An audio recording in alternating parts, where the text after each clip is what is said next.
Olá pessoal, tudo bem? Mais uma edição de Papo de Valor. E olha, eu estou fazendo Papo de Valor já há algum tempo e essa edição é especialíssima.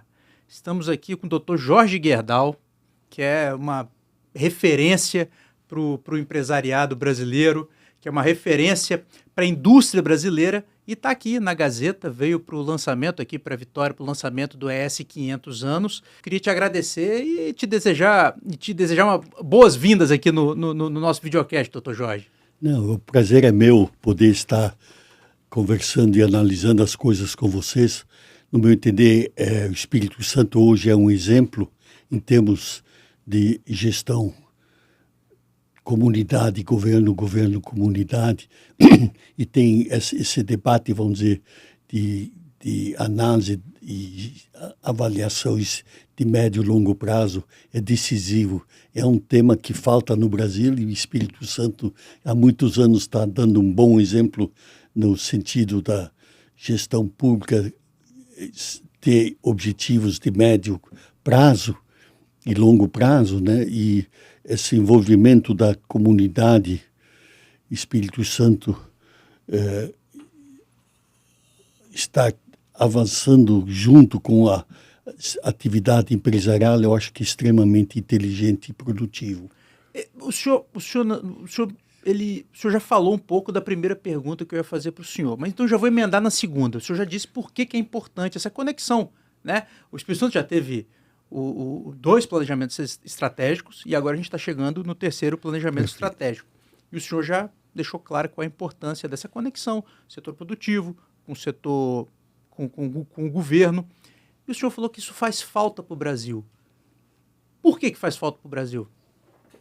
Isso é um tema muito interessante, mas talvez tenha um aspecto que esse tema, como aqui é conduzido na dimensão do Estado, né? Então essa mobilização que o Estado conseguiu com as grandes empresas e depois de uma forma geral com o empresariado como um todo, né?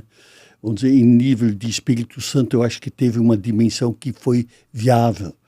O certo é que todos os estados fizessem a mesma coisa, tá certo, né?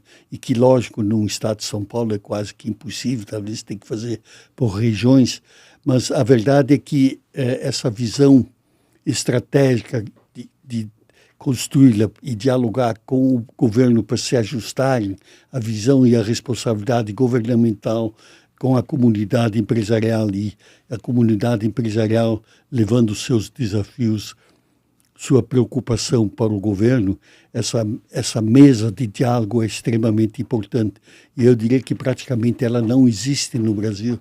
Talvez tenha algum outro estado, talvez hoje Santa Catarina, que também é um estado menor, né? O sistema está funcionando com características também, não com essa estrutura tão bem organizada como tem no Espírito Santo, mas eu diria que os outros estados todos não têm uma capacidade de reunião do pensamento empresarial para trabalhar de mãos dadas com o governo e o contrário, né? O governo podendo se apoiar e utilizar esse debate. E eu diria que se nós olharmos o cenário mundial, não falo só Estados Unidos, mas de forma geral, né? A elite, a estrutura empresarial, ela é extremamente importante na visão estratégica do desenvolvimento, né? Ter esse diálogo construtivo com o governo. Isso é uma coisa que falta a níveis estaduais e muito mais ainda a nível de governo, né? Então, nós temos hoje uma gestão pública, né? Sem definições estratégicas que tem que se atingir em termos de desenvolvimento social e econômico, porque o social só pode funcionar quando o econômico está funcionando. Eu diria, de outro lado, o econômico só pode crescer quando o social está estruturado, se envolvendo. É uma engrenagem, né?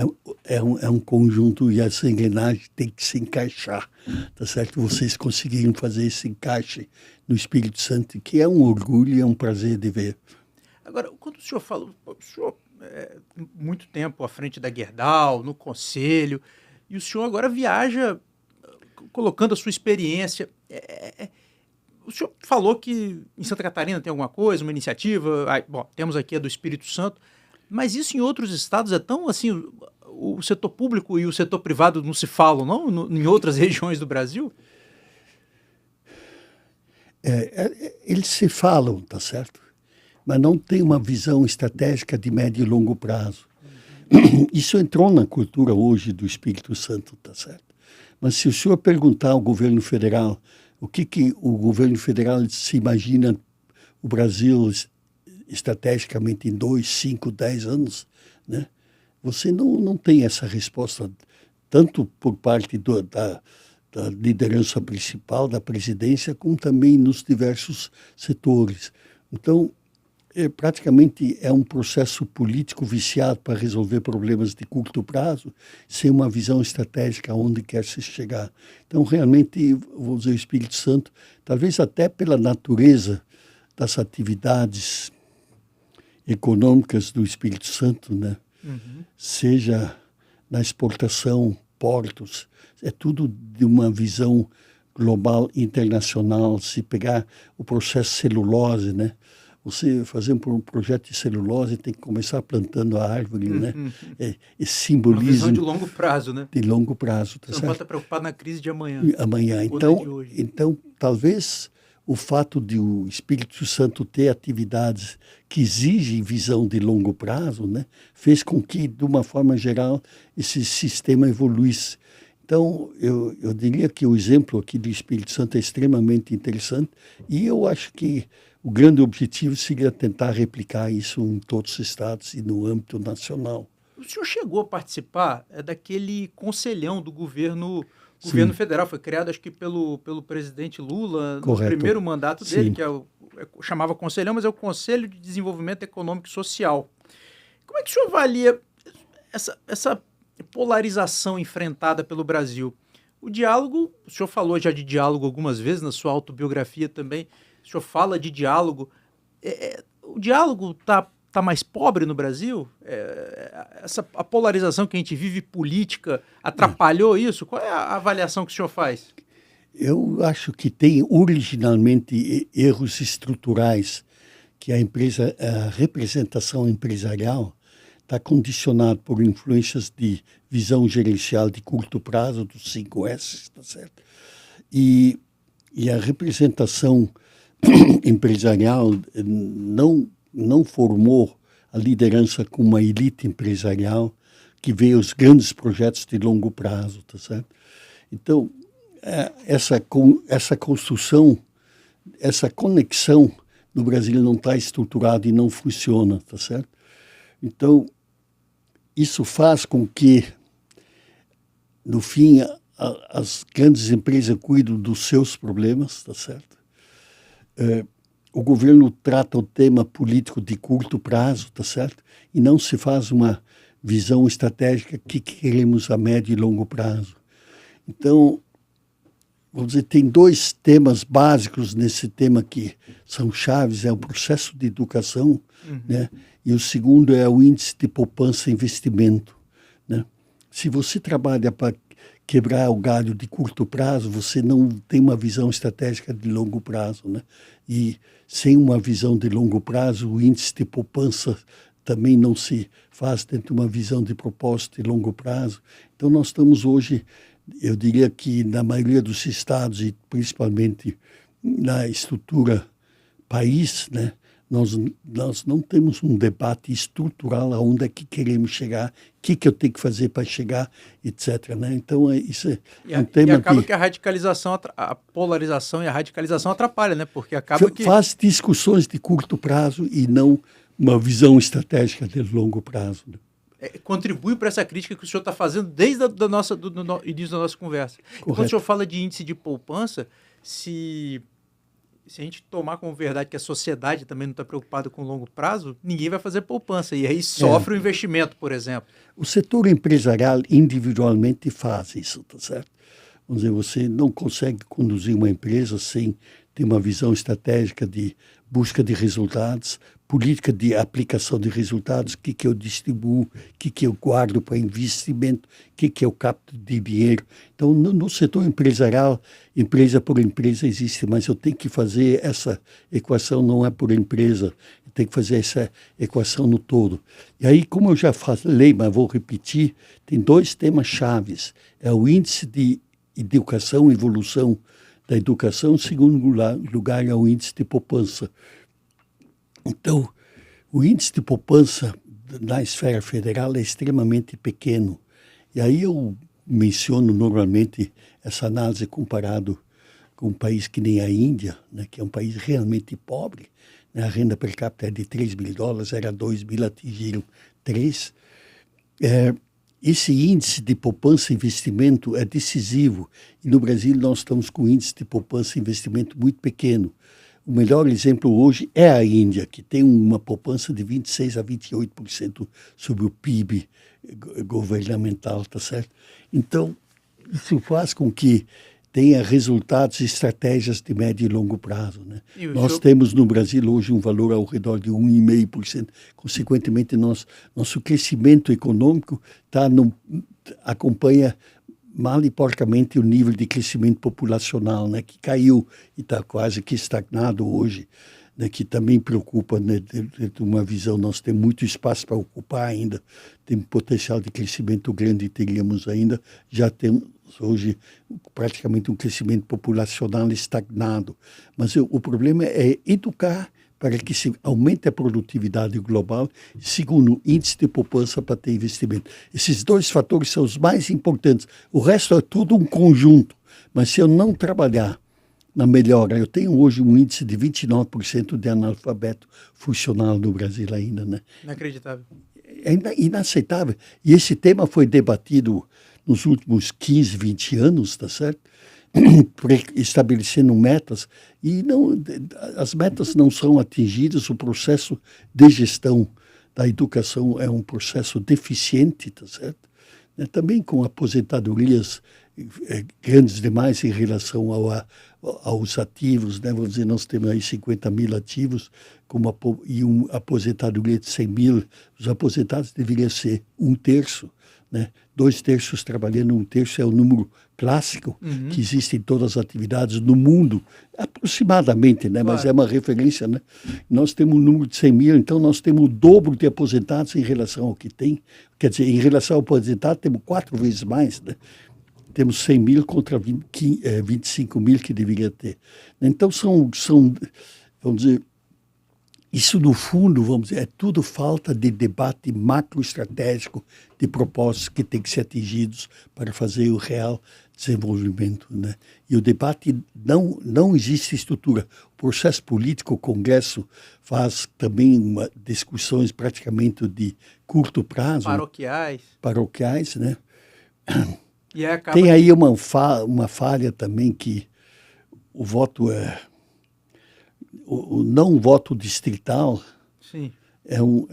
Porque no voto distrital se elege o melhor líder, né? No voto como nós temos, se elege por setores. Então, a gente, no fim, o Congresso trabalha por áreas e setores e não tem uma visão estratégica de médio e longo prazo. Tudo contribui para aquilo que o senhor... Combate. Tudo vai contra, exatamente, aquilo que o senhor está defendendo, Perfeito. Que é uma visão mais estratégica. Interessante o senhor falar o senhor citou a Índia, ainda é um país pobre, mas que saiu de $2.000 de renda per capita para 3 mil, já teve um crescimento de 50%. E se a gente olhar o histórico dos últimos anos de crescimento de PIB, está sempre acima de 6, 7, 8%, que o Brasil não vê sustentavelmente há mais de 50 anos. É por aí. O senhor fez no meio da sua fala, uma crítica também à questão das lideranças empresariais. O senhor, que está com 88 anos e muito ativo, teve a oportunidade de conviver com figuras como Olavo Setúbal, Antônio Hermílio de Moraes. Como é que era essa vivência? Eu diria que fazem falta, né? Por quê? Porque são líderes absolutamente brilhantes na atividade empresarial, mas tinham posição política. O sistema político, eu acho que houve uma maior deterioração do debate na área política, né?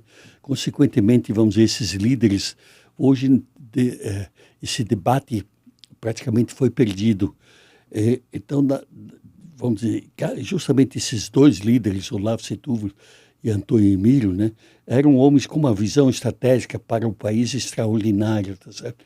Então, esse debate da visão de médio e longo prazo do país quase que desapareceu, né? Então, nós precisamos nos organizar para realmente... E aí é interessante como o Espírito Santo, ao debater hoje 35, né? Eu pergunto, quem mais no Brasil está discutindo o ano 35? O senhor tem noção de algum outro estado ou o governo federal de debater, né? Não, o governo federal, com certeza não. Debate a semana que vem, né? Vamos dizer. Estou exagerando, né? Mas então, na realidade, nós temos uma desestruturação macroestrutural, macropolítica para enfrentar o problema que o Brasil realmente tem que enfrentar. Nós, no MBC, nós fizemos um trabalho e são 12 frentes de análise que fizemos. Falta ainda um trabalho complementar de segurança, mas tem aí 5, 6 setores, né, que deveriam ser focados, né, e que o índice de poupança tem que ser orientado nesse sistema, né, como educação, saúde, logística, etc. Né, são temas que tem que se desenhar o propósito aonde eu quero chegar para estruturar a executiva, a máquina administrativa para buscar esses propósitos. Isso no Brasil não está existindo. O senhor fala do MBC, o Movimento Brasil Competitivo, que Correto. É uma das iniciativas que o senhor lidera, ajuda a empurrar. A pergunta, o senhor antecipou uma outra pergunta que eu ia fazer, que é o seguinte: falar um pouco de economia. Por que o Brasil não consegue crescer mais de maneira sustentada? A resposta, né, o MBC está fazendo o levantamento, né, dos 5 setores, 5 vetores. Passa por aí? Passa, mas a verdade, a discussão está num patamar acima. Qual é o índice de poupança de investimento? Voltamos à questão da poupança.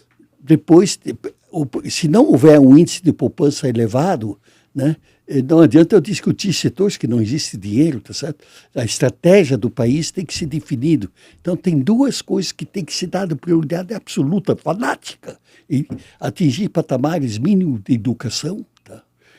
E que hoje, com o surgimento do IA, da inteligência artificial, né, o processo de educação sobe num novo patamar. Nós não resolvemos ainda o patamar histórico e como é que vamos acompanhar esse patamar. Tem uma elite empresarial, até política, que consegue acompanhar, mas eu tenho uma rabeira, vamos dizer, tamanha que, se não mobilizar, nós vamos ter dificuldades. E estamos tendo já essa dificuldade. Aliás, o senhor tem uma visão, né, de que com essa evolução da inteligência artificial, que é algo de uma progressão geométrica, né? Quem não acompanhar vai ter uma divisão no mundo, né? Como é que é essa teoria do senhor? Não, eu levantei a hipótese de que um país que começa a ficar atrasado, né? E é interessante que o Brasil tem empresas e lideranças atualizadas dentro da macrovisão, certo? Temos de educação, produtividade, etc. Mas temos uma quota tão grande de atraso, que não foi nem alfabetizado, né? Que aí surge a pergunta: vamos conseguir continuar crescendo ou nós estamos estagnados? Eu diria que hoje o crescimento per capita no Brasil está estagnado há 20, 30 anos, tá certo?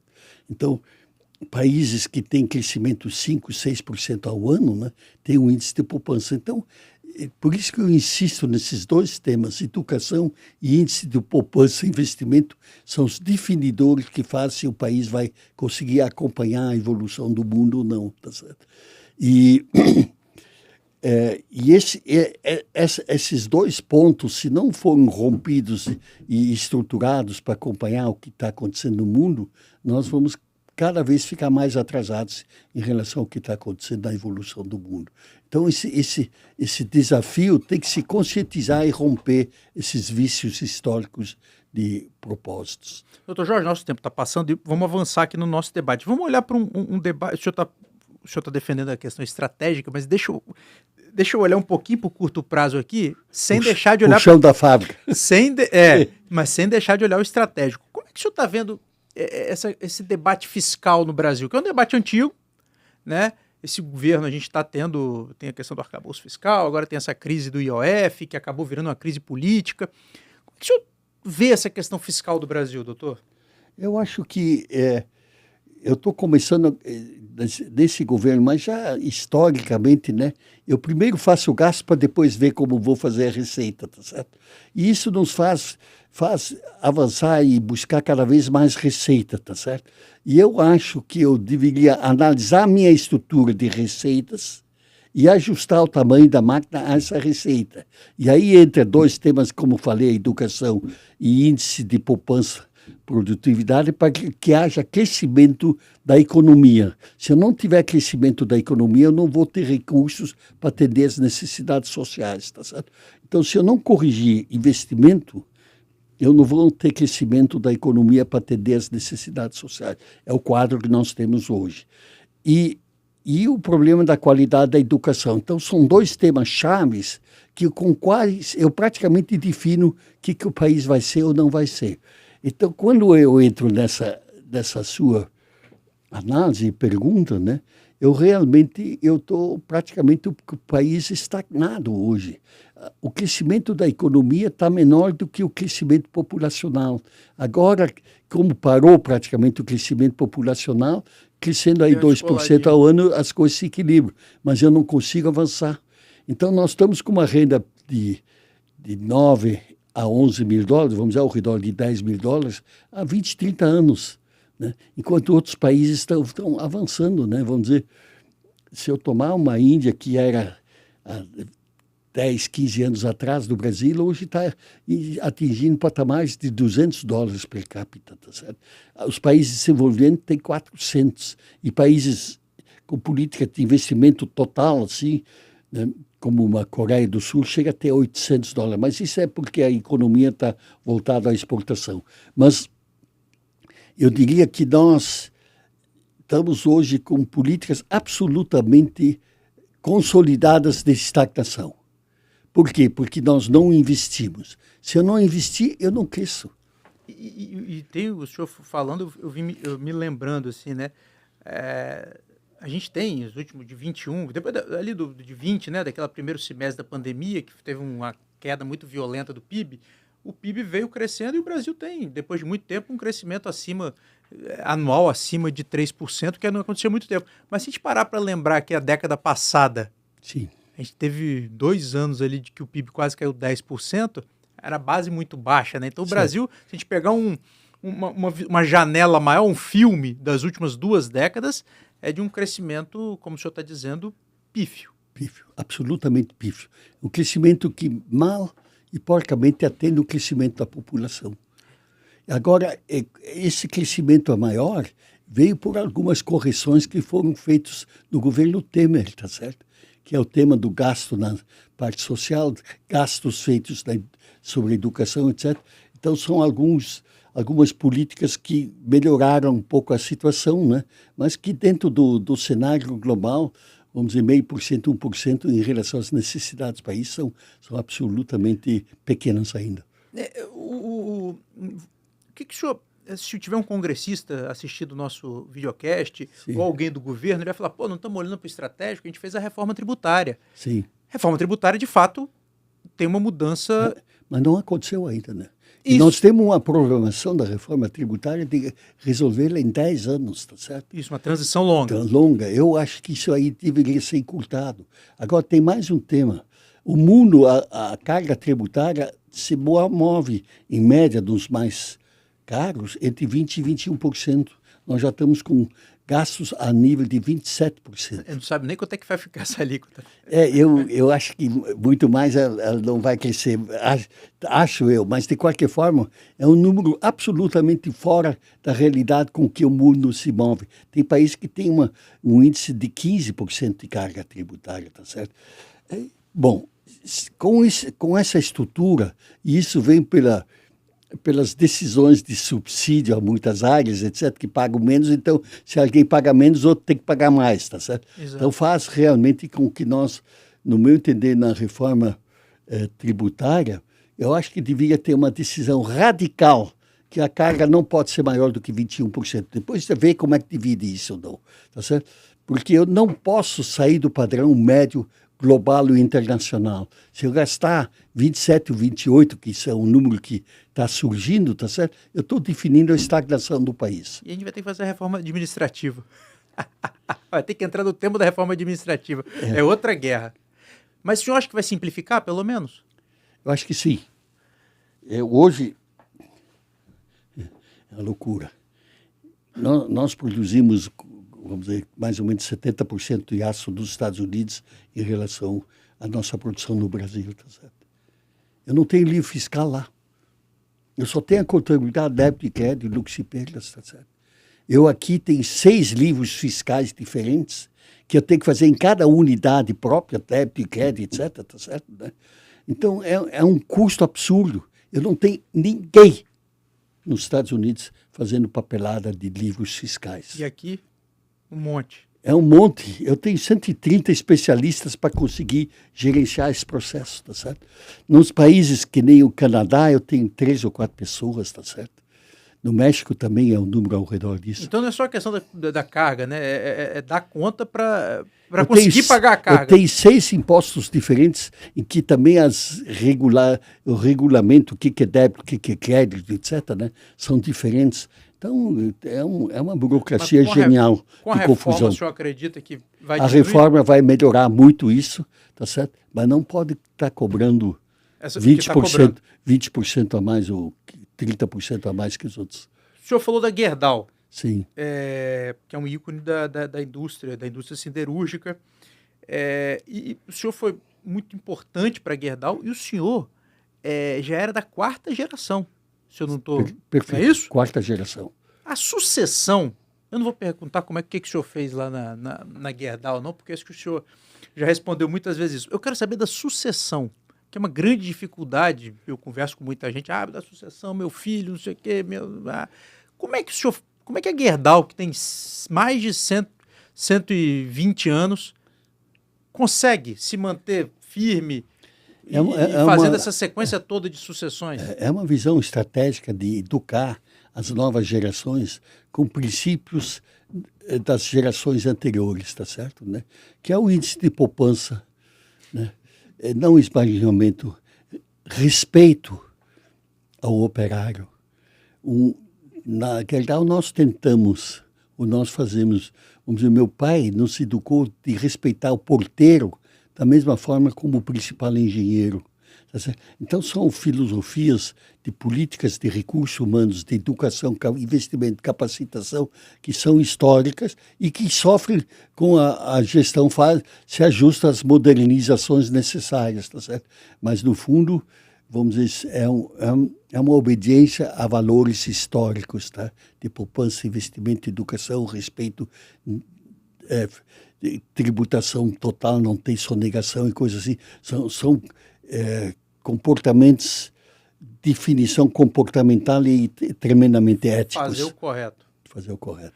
Doutor Jorge, quando eu estava chegando aqui na Gazeta, o pessoal, nossa, Jorge Gerdau aqui, né, um nome de peso, e o pessoal chamava atenção, ele já está com 88 anos.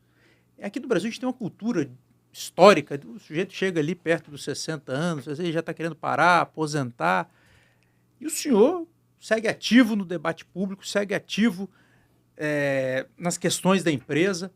Qual que é o segredo? Na empresa eu estou afastado, de certo modo eu ainda participo. Mas participa pouco, longe. Eu tenho 3 coisas que eu cuido na minha vida, né?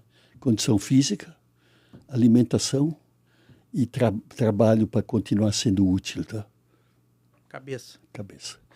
E o maior dilema que eu tenho é que a cabeça ainda eu acho que está funcionando melhor que o físico, tá certo? Isso é um conflito clássico, né? Eu chamo a atenção sobre ele porque eu me atrapalho com ele. Os grandes jogadores sempre falavam isso. Perfeito. Do jogador isso acontece com 30 e poucos anos, né? Para a gente é um pouco mais tarde, mas o problema é semelhante.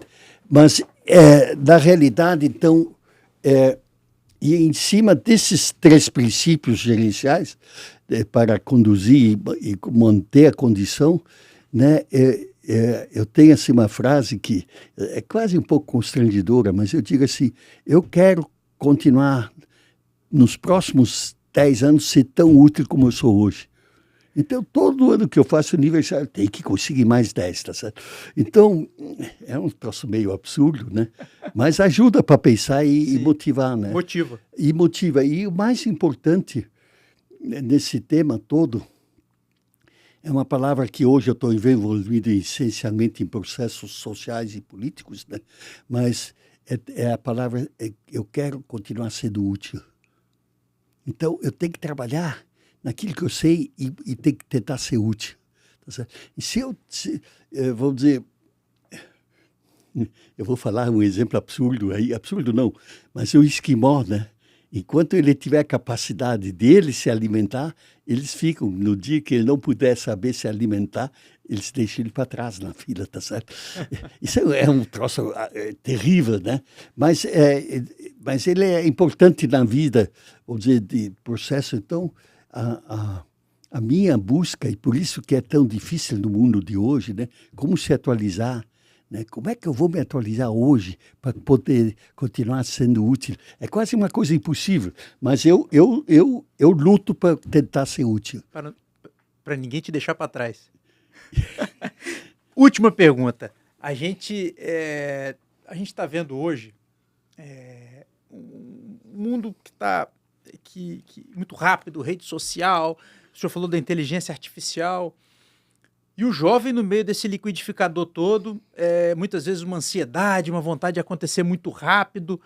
Que dica que o senhor dá para os jovens? E quando eu falo do jovem, não precisa ser o garoto que está ali com 18 anos, pode ser ele que está ali na universidade, ou o jovem que está terminando a universidade, ou o jovem que está começando na carreira de uma empresa, como gestor. Que dica que o senhor dá do alto de toda a sua experiência? Eu não sei se sei responder isso, tá certo? Ou dar uma dica sobre o tema, porque há um desbalanceamento, né, dos jovens que querem atingir em 2, 4 anos uma carreira que foi construída em 20 anos, tá certo? Ou 30 anos, tá certo? Então, isso é um tema que hoje não está resolvido, tá? Esse tema ainda tem uma complexidade adicional que não tem solução, complica mais esse processo. A evolução do desenvolvimento tecnológico tomou uma velocidade, né, que nós mesmos conseguimos acompanhar, né? Eu comecei minha vida que o livro fiscal se fazia a cópia dele e depois na gelatina punha para fazer o livro, tá? É só para ver. Eu vivi isso ainda, tá certo, né? E se você toma hoje desenvolvimento tecnológico, como existe com os processos, etc., e antigamente existia, vamos dizer, há 200 anos, uma universidade por país ou coisa desse tipo, né? Hoje, em cada casa tem um jovem trabalhando, imaginando evoluções, tá certo? Então, o ajuste da estrutura social para esse novo quadro, eu acho que ainda não está definido. Eu também não sei responder, né?